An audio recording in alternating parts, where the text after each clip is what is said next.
ಗದಗ್ನಲ್ಲಿ ಪ್ರಾಮಾಣಿಕ ಮೆರೆದ ಆಟೋ ಡ್ರೈವರ್. ಹೌದು, ಎಲ್ಲಾದ್ರೂ 10 ರೂಪಾಯಿ ಸಿಕ್ಕರೆ ಸಾಕು, ಎತ್ತಿ ಜೇಬಿಗೆ ಇಳಿಸುವ ಈ ಕಾಲದಲ್ಲಿ 50,000 ರೂಪಾಯಿ ನಗದು ಹಾಗೂ ಮಹತ್ವದ ದಾಖಲೆಗಳಿದ್ದ ಬ್ಯಾಗ್ ವಾರಸುದಾರರಿಗೆ ಹಿಂದಿರುಗಿಸುವಲ್ಲಿ ಆಟೋ ಚಾಲಕ ಪ್ರಾಮಾಣಿಕತೆ ಮೆರೆದ ಘಟನೆ ಗದಗ್ನಲ್ಲಿ ನಡೆದಿದೆ. ನೀರಲಗಿ ಗ್ರಾಮದ ರವಿ ವಾಲ್ಮೀಕಿ ಎಂಬುವವರು ತಮ್ಮ ಬ್ಯಾಗ್ ಅನ್ನು ಕಳೆದುಕೊಂಡಿದ್ರು. ಸೈಯದ್ ಹುಸೇನ್ ಮುಲ್ಲಾ ಎಂಬ ಆಟೋ ಚಾಲಕನಿಗೆ ಹಣ ಹಾಗೂ ಮಹತ್ವದ ದಾಖಲೆಗಳಿರುವ ಬ್ಯಾಗ್ ಸಿಕ್ಕಿದೆ. ಜುಲೈ 27ರಂದು ಬೆಟಗೇರಿ ಬಡಾವಣೆ ಪೊಲೀಸ್ ಠಾಣೆ ವ್ಯಾಪ್ತಿಯ ಸಾಯಿಬಾಬಾ ದೇವಸ್ಥಾನದಿಂದ ಹಳೆ ಬಸ್ ನಿಲ್ದಾಣದ ಕಡೆಗೆ ಹೋಗುವಾಗ ಬ್ಯಾಗ್ ಸಿಕ್ಕಿದೆ.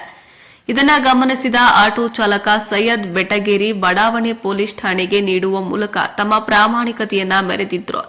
ಎಸ್ಪಿ ರೋಹನ್ ಜಗದೀಶ್ ನೇತೃತ್ವದಲ್ಲಿ ವಾರಸುದಾರರಿಗೆ ಹಣ ಹಾಗೂ ದಾಖಲೆಗಳಿರುವ ಬ್ಯಾಗ್ ಹಸ್ತಾಂತರ ಮಾಡಲಾಯಿತು. ಇನ್ನು ಆಟೋ ಚಾಲಕನ ಕಾರ್ಯಕ್ಕೆ ಮೆಚ್ಚುಗೆ ವ್ಯಕ್ತಪಡಿಸಿ ಪೊಲೀಸ್ ಇಲಾಖೆ ಸಮುದಾಯ ರಕ್ಷಕ ಪ್ರಶಂಸನಾ ಪ್ರಶಸ್ತಿ ನೀಡಿ ಗೌರವಿಸಿದೆ. ಈ ವೇಳೆ ಆಟೋ ಸಂಘಟನೆ ಮುಖಂಡ ವಿಜಯ್ ಕಲ್ಮಗಿ, ಪರಶುರಾಮ ಪೂಜಾರ್, ಮೋಹನ್ ಸೇರಿದಂತೆ ಅನೇಕ ಆಟೋ ಚಾಲಕರು ಉಪಸ್ಥಿತರಿದ್ದರು.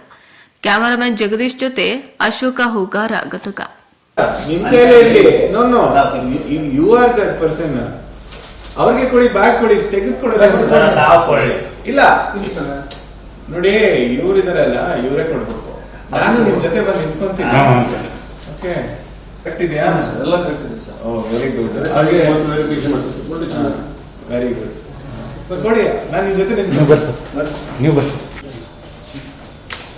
ಅವ್ರ ಹೆಸರು ಕಲೆಕ್ಟ್ ಮಾಡಿ, ಮತ್ತೆ ಇವರು ಯಾವ ದಿನ ಆಟೋಲಿ ಬಿಟ್ಟು ಹೋಗಿದ್ರು ಅಂತ ಹೇಳಿ ಡೀಟೇಲ್ಸ್ ತಗೊಳ್ಳಿ. ಮತ್ತೆ ಇವರು ಇಂಥ ಉತ್ತಮ ಕೆಲಸನ ನಾವು ಅಭಿನಂದನೆ ಮಾಡ್ತೀವಿ ಅಂತ ಹೇಳಿ. ಮತ್ತೆ ನೆಕ್ಸ್ಟ್ ಟೈಮ್ ನಮ್ದು ಪರೇಡ್ ಇರುವಾಗ ಇವ್ರಿಗೆ ಕರೀರಿ, ಆಯ್ತಾ? ಅಲ್ಲಿ ಇವ್ರಿಗೆ ಎಲ್ಲ ಸಿಬ್ಬಂದಿಯ ಮುಂದೆನೂ ನಾವು ಒಂದು ಅಭಿನಂದನೆ ಶಾಲ್ ಎಲ್ಲ ಹೊರಿಸಿ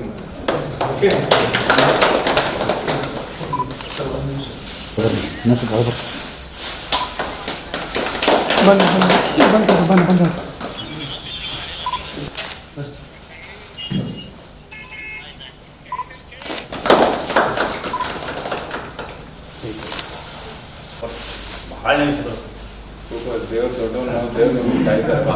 ನಮ್ಮ ಜಿಲ್ಲೆ ಕೊಟ್ಟಂಗೆ ಒಂದು ಯೋಗ ಜಿಲ್ಲೆ ಲಕ್ಕಿಲಿ ಅವ್ರ ಪ್ಲೇಟ್ ಮುಖಾಂತರ ಅವ್ರ ತಮ್ಮರಿ ಇವ್ರು ಹೇಳಿದ್ರೆ ಅಲ್ಲಿ ಹೋಗ್ಬಿಟ್ರು ರೊಕ್ಕ ಹೊರಬಿಡ್ತಾರೆ.